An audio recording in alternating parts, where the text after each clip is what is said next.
Hi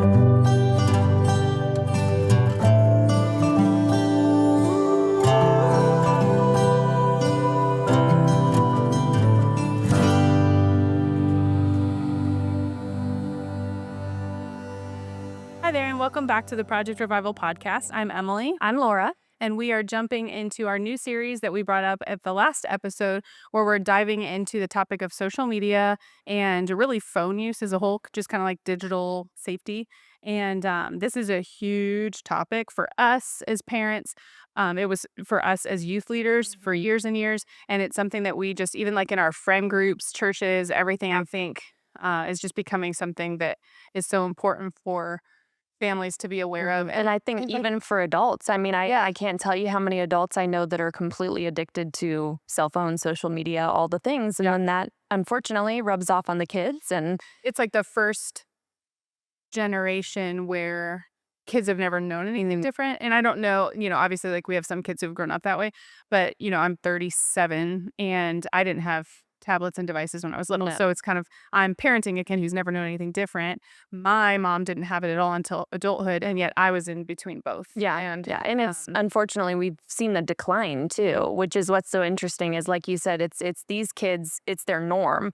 But for us, I mean, I remember I was 14, 15 when I got my first cell phone, and the only reason we got it was because we were babysitting. And I mean, you texted one little, Yeah, it wasn't even texting first, really. It was like, no, it was just a phone call. It was just a phone call. And at that point, you still knew your home phone number. Like you knew it wasn't, we hadn't even gotten to the place yet. But you didn't, I mean, I had dial up internet and our first chat feature was AOL and Messenger. But it was really like the whole You've Got Mail idea was a movie that came out. And B, actually this concept of AOL, right? It was like, that was the first thing. And you'd have your home phone and it was typically one computer, which we'll talk about this later on, but like, back then you had like one computer maybe if the family had it, and it was usually either in, like, ours was our dad's office, Right. or it's in like the main room of your home. It just, people didn't have individual. Yes, and now it's like what I feel like it's instilled in everyone, including adults, is instant gratification, and like instant connection, where as opposed to like, oh, it's my turn to finally sit down at the dial-up computer, wait for the noise to go, load the email, which took like forever. And then suddenly you finally are like, oh, now I can read my emails and reply. It wasn't a ding on the phone where immediately you're just opening it up It and wasn't. responding. That's true. It wasn't. There wasn't immediate access to you. When you had a computer and you may have had chat and you may have even had email, it was not on your device yet to BlackBerry. No, which honestly, so I remember how much it changed even in like the business world, for instance. Because again, cell phones didn't hit the kids until way later on. It was originally for, parents, business people. It was pagers and all of that. And it changed even the connection that people had for work. It used to be that you went home and work was back at the office. Now work's in your pocket all the time. And it's so easy for us as parents to be all consumed by work because it's just right there. And it'll just take me 2 seconds to respond. It's the evolution of, the digital era, and how that is, it first just impacted the business person or, parents. It wasn't as much for kids. I remember even when North Point started 21 years ago, not everybody had an email. So we weren't using a system to have people enroll. It was pens and paper. We were getting grades on paper, all that. So we've watched that transition over the last 20 years or so. And now it's like, it is abnormal, uncommon for someone to not have a device, sometimes as young as 3 years old, their own, like dedicated. I mean, we used to say that our toddlers knew how to work the phones better than we did, and we never taught them. It's like they would just grab the phone and be like, oh, It's look like, at all these mommy, things. do this. I'm like, oh, Yeah, cool. yeah. That's what we want to talk about a little bit, is just, I think there's more and more research coming out about social media specifically, and then phone usage. And those really are two separate things. There's the impact to just having accessibility, having communication, and what that has in our society. But then there's also the social media part, which is that like online communication part, like the connectedness. There's positives and negatives to both, realistically. But statistics are something that, some people love them, some people hate it. And honestly, when you look at statistics for social media use and phone use, it is, they're lagging. So that, usually it's not like every single year they've released everything yet. So when you pull kind of the most common impactful statistics. Some of them are a couple years old, and when I'm looking at these and researching, it's like, I know. And I know, honestly, when I know it's worse. she sent these to me and I was just disturbed. I Yeah. mean, it's out there and you think about it with your kids, but like obviously my oldest is almost 11 Mhm. and your oldest is Almost 9. almost 9.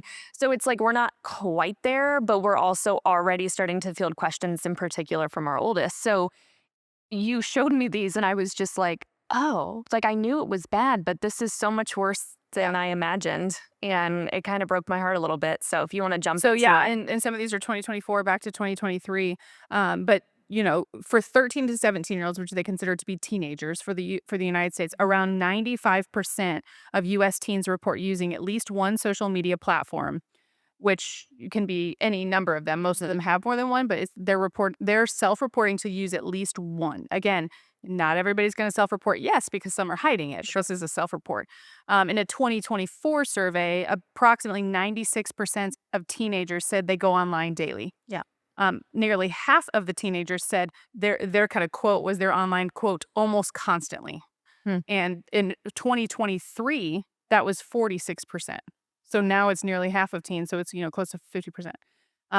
As far as like the actual specific platforms, 73% say they visit YouTube every day. About 15% said almost constantly. 57% approximately say they visit TikTok daily. That was in 2024. Wow. And about 50% said they visit Instagram daily. About 48% visit Snapchat daily. So the majority. I mean, because again, this is self-reporting, right?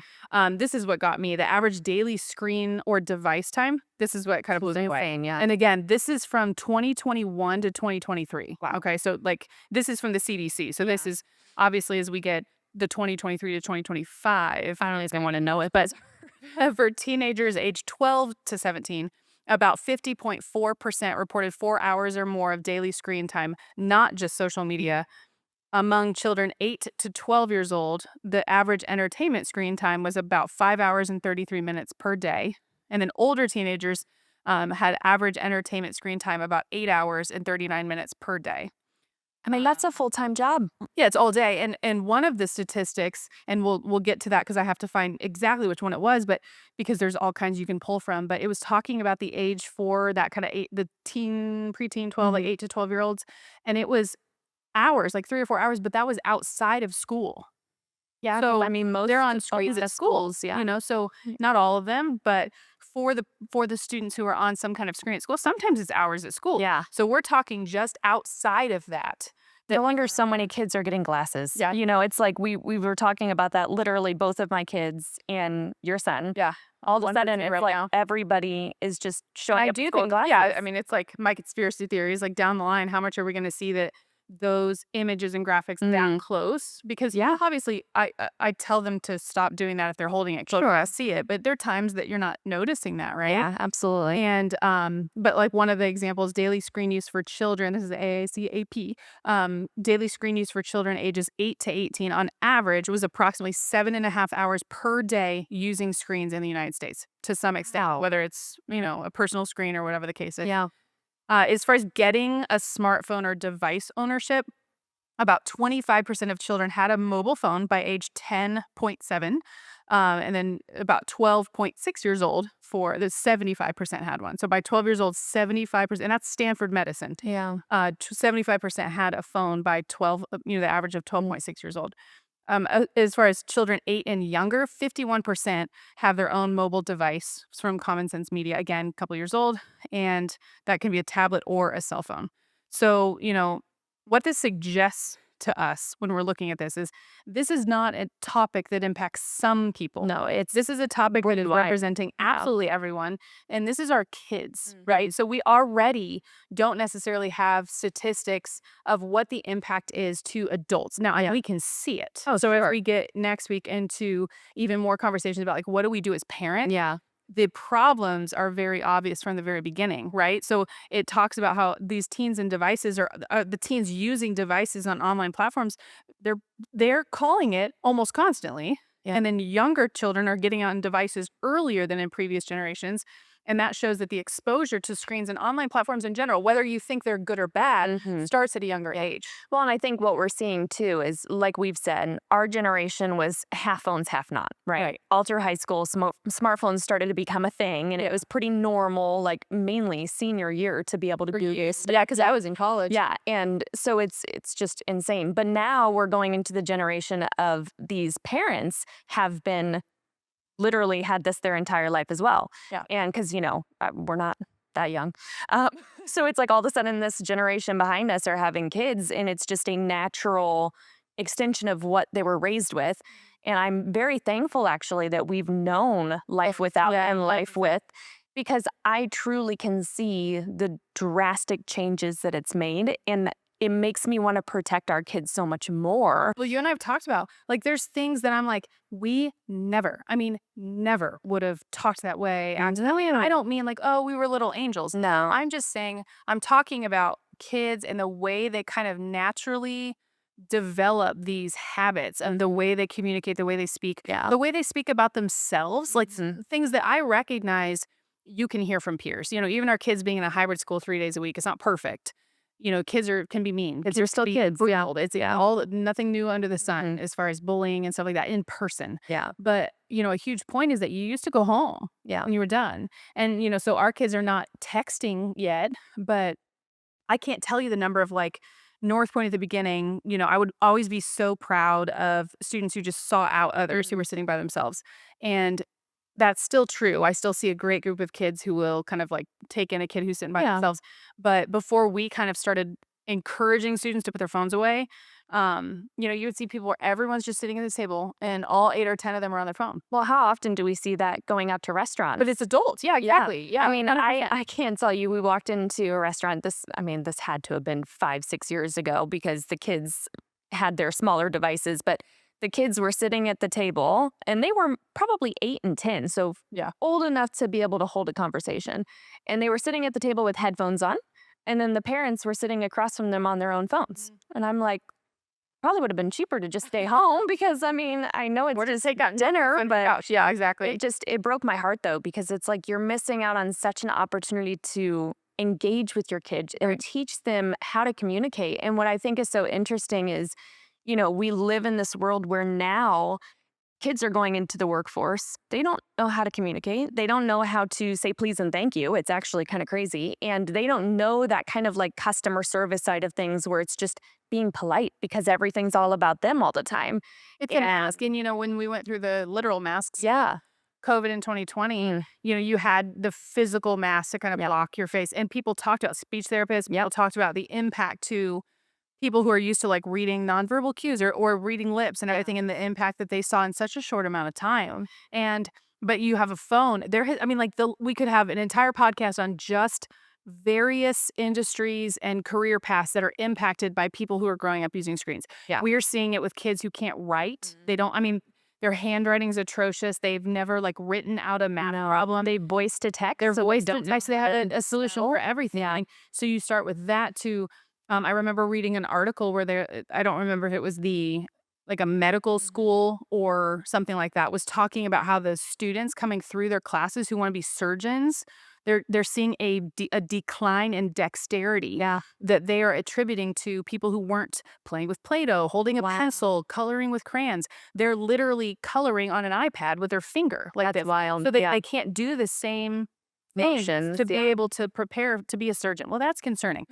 Just a little. In contrast, there's now the, Da Vinci machine that can do the surgery for you, that they're operating with a device. But it's like, we don't want to lose the brand. Like, we don't want to lose all of that. There's some technological advancement that's great. What happens when the power goes out? Well, I'm asking. That's the problem. Yeah. And I think that, one of the things that I was fascinated by, like the last, it's not even a statistic, but just a statement by an institute, was talking about how high screen and social media use is being flagged by health and educational professionals as a concern, especially because of links to poor sleep, attention issues, mental health, and physical activity. And so you kind of got the 4 things, but I was going to say the trifecta, but you've got it all, like physically, because poor sleep is also a physical issue as well. The mental health challenge, everything. And I think we're going to get into practical stuff next week, but, I just kind of want to highlight just a couple areas.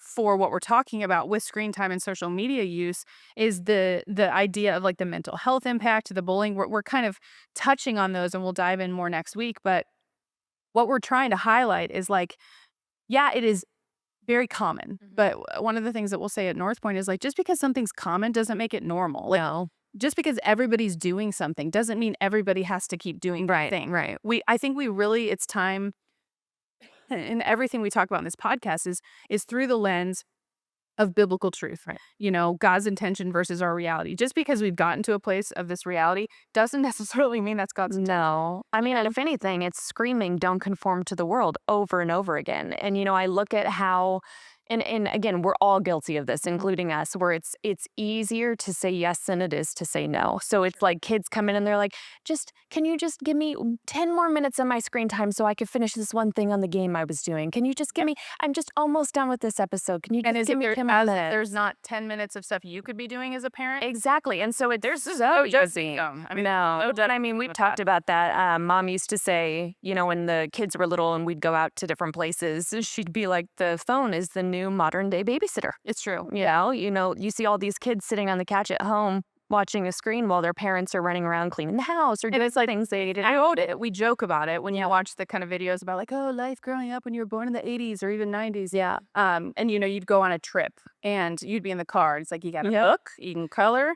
You had those what are they called? The flipcarts, the screen quest things. And I thought that was like legit. Your parents like hold that out for you. We'd have that store and they're like, here you go. Go excited. But it's not just what we're talking about. It's not just the staggering amount of hours that kids are on phones. It's not just the issue could happen with their vision. It's not just the breakdown of the family unit because of the connectedness and the communication. It's not just the impact that we as parents have when we are not at work 40 hours a week. We're at work how many hours a week? Like I said, constantly They connected. can't unless you choose to. Right. Someone can get to you all the time. It is hard. The other huge part of it that we've seen is the mental health and emotional impact for kids. I thought this was staggering too. It says that teenagers who spend 3 or more hours per day, which mind you, the statistics we just read said that the average is higher than that, right?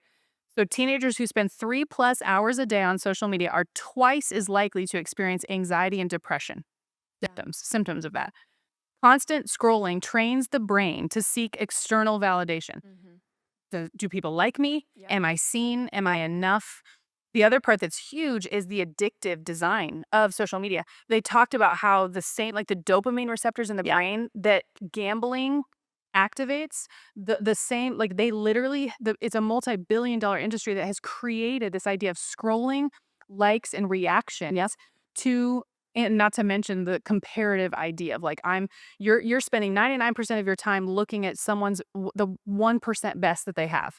And that right there is super concerning because we're literally allowing our kids, and this is the part that I loved, like when I was researching this, it's like we're not telling our kids that they've failed. We're literally putting an adult device into a child's brain, like adult content into a child's brain. They're not developed yet. No. So No, this and isn't then like, they're developing with what the world says is okay, not with what the Bible says is okay. exactly. I watched speaking of social media, I watched one of the most convicting videos I've seen, and it was such a simplistic video, but it was this guy, and he said, what if we held our Bibles and acted the same way with our Bibles as we did our cell phones? And it showed him rolling over in the morning and he grabs his Bible and he's flipping through the pages. And then it shows him drinking his coffee and he's like constantly checking it. But then it showed him like in the car and he's like looking down, looking up, looking down, looking at a red light. And that was so convicting. And I was like, wow, how sad is it that that's just reality now. And it breaks your heart because it's like, yeah, it's easier to scroll through your phone than it is to sit down and read your Bible. Well, and even someone listening who's like, well, I mean, I'm not a believer. I don't typically read my Bible. Even if you apply that exact same principle to anything else, what if you, like, how did people become successful millionaires? It certainly wasn't just staring at their phone. No, not at all. Like TikTok. They wake up and they have discipline. They have the first fruits, if you will. Biblical principles applied in their lives are what every single person who's been successful claims to have. They're taking care of their physical body. They're constantly pursuing higher knowledge. They're reading books. They're engaging with people. They're networking. So that doesn't happen when you fill every single minute of downtime with some kind of entertainment for you.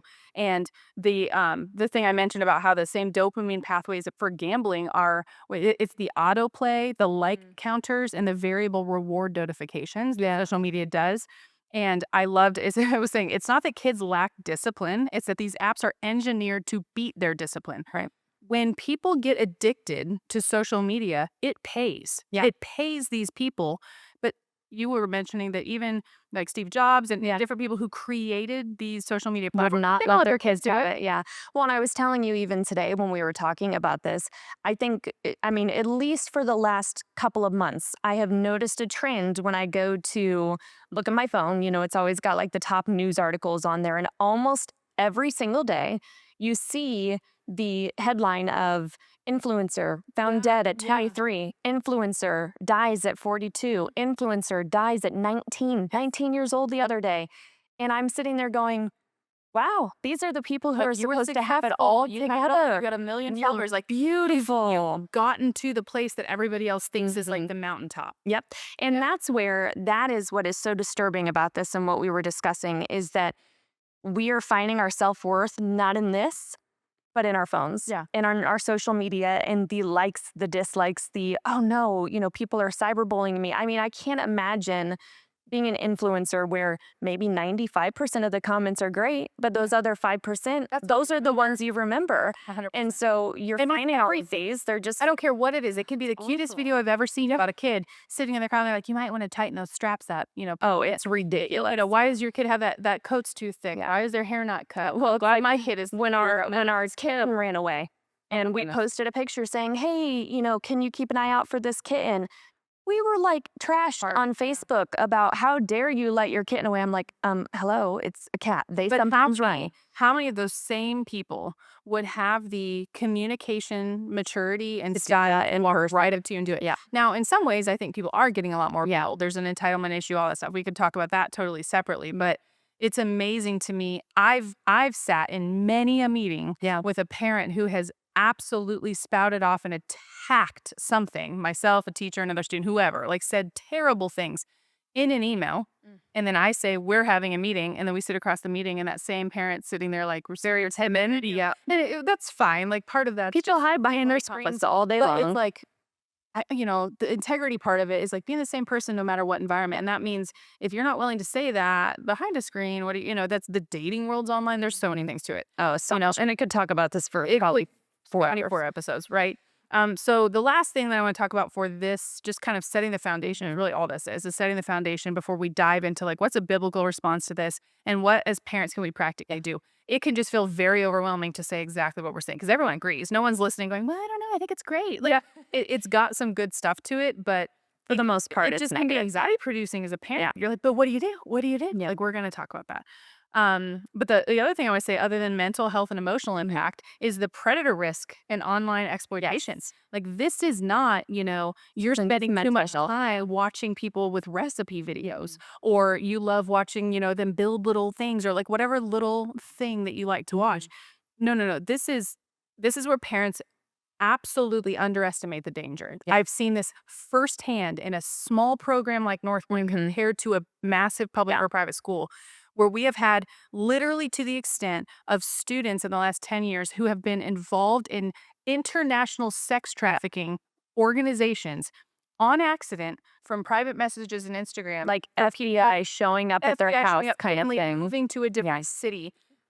We've had the FBI confiscated phones from students. I'm not, you know, I'm making it sound like we have these bad kids. That's not what I'm saying. No, not at all. Just It's like just what we social said media. before, social media. And in 2023, okay, so we are 2 years and light years ahead of some of the stuff that's going on.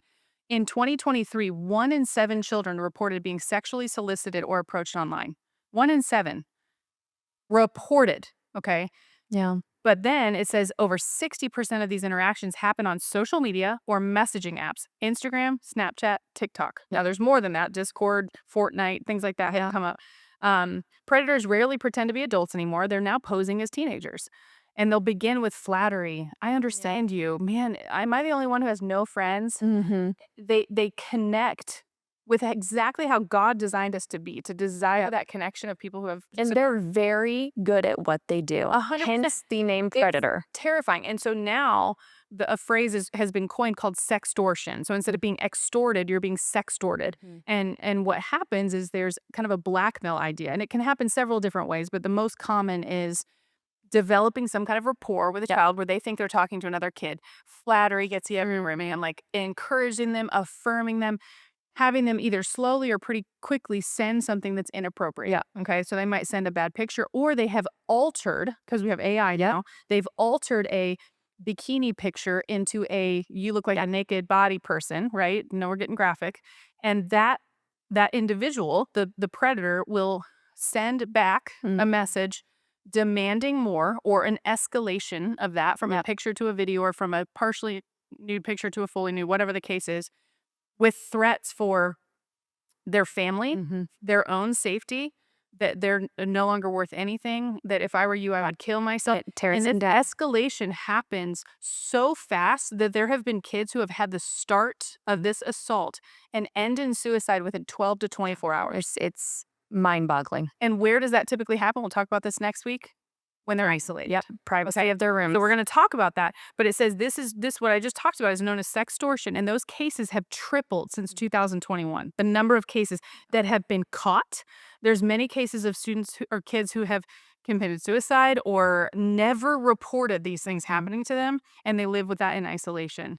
And so the thing that I think we have to remember is, like, these predators are not lurking out there. You know, we're protective over our kids, like not walking through a dark alley. But we send them to their room at night with a phone.